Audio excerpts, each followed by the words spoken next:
800-486-8655 is our number. We go to Patty next from Rice Lake. Hi, Patty. Thanks for waiting. Hi, good morning. Hi. This discussion, I have a 17-year-old and a 21-year-old. My 21-year-old's in college, and from talking to both their friends, I am very hopeful that liberal ideas are going to grow, but my fear is that I am far left of the Democrats, and the Democrats really have, I think, lost the confidence of a lot of liberals because of the way they've acted for the past few years, practically hiding from some of what liberal people consider outrageous behavior. I already see it happening again. At one point, there was discussion of creating a livable wage, which would be between $12 and $17 an hour, and that discussion has just disappeared, and they can't even pass anything at $7 an hour, which really isn't going to do a whole lot, I don't think, for working-class people. So the young people I know are talking about third parties, the Green Party, the Socialist Party, and I'm hopeful that is what's going to grow in the future. And I'll listen to comments off the air. Fine. Thanks so much for the call. What about third parties, Professor Lowndes?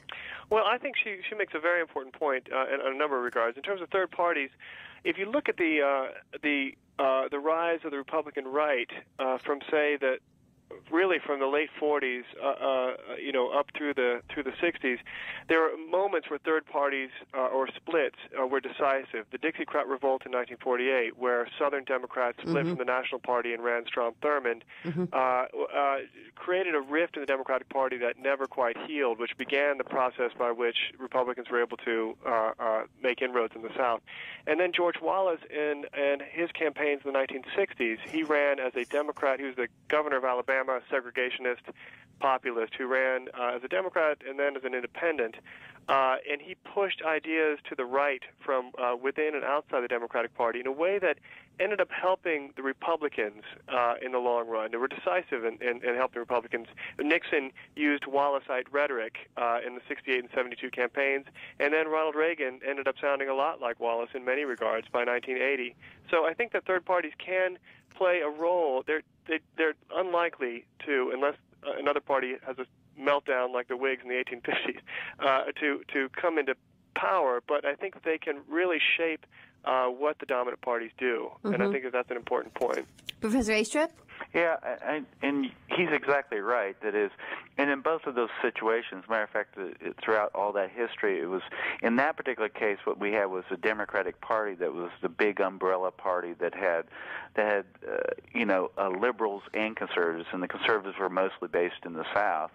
And basically that whole process, notice, left the Democrats in a situation where they became mostly a party of the left. Indeed, even your polling results suggest that the Democrats, there are fewer conservative Democrats now than ever before, and that's been a long process that's taken place primarily in the South, but also in other parts of the nation for many years. The other part of that, though, is that there's been a shift also now in the Republican Party, and kind of a similar type of movement whereby those folks who are less oriented towards a strong conservative message of the Republican Party are starting to split away from the Republicans.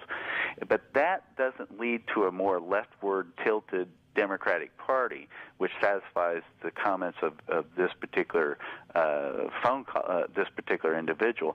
Rather, that leads to a more moderate Democratic Party, because most of the folks are coming over, kind of sliding over from the Republicans, and that's been a long process that's been taking place since the 1950s in the North, first starting in the Northeast and then moving basically into other territories or other regions of the country.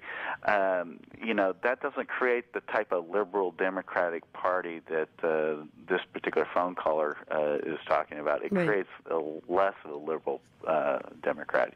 It creates more of a moderate Democratic Party, and so that doesn't satisfy that type of individual. So once again, those third parties could play a role in terms of moving the Democrats further to the left in the sense of rising up, presenting their own candidates, and then allowing those younger voters or whoever to support that type, those type of liberal ideas. Chris from Madison is next. Hello, Chris. Hello. On the moment versus trend thing, I'm thinking that if the Democrats are just going to put up like non-binding resolutions against the war and that kind of thing, it's going to be a moment, and it's going to be reminiscent of the 92 to 94 moment when there was a small window and it went away immediately because nothing happened. And that's my whole thought. I'll take my comments off the air. Thanks, Chris, for the call. Professor Lowndes.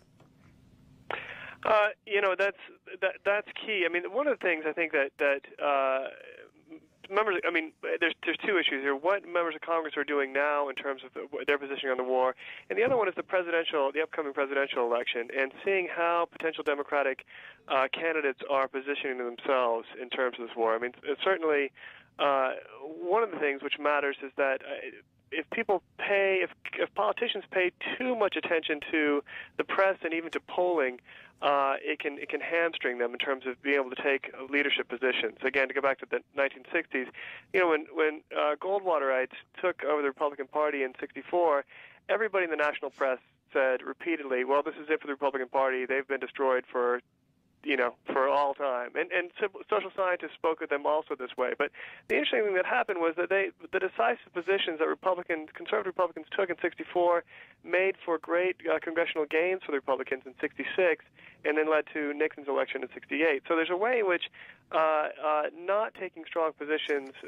either with the war or other issues like this, can really hurt liberals. And I think that caller is right, that it will make this a blip and not the larger building process. Jim from Milwaukee. Hi. Hi. There's two things. There's an article in Z Magazine which suggests that Obama is not as progressive as it first presents, and that's one of the reasons I'm not optimistic, because I think the people are way ahead of the party and the candidates. And the other thing is that I think is a problem is that the progress of progressive ideas will relate to the ability to connect facts and put things together. And I'll give one example of that. In general, Republicans rail against taxes.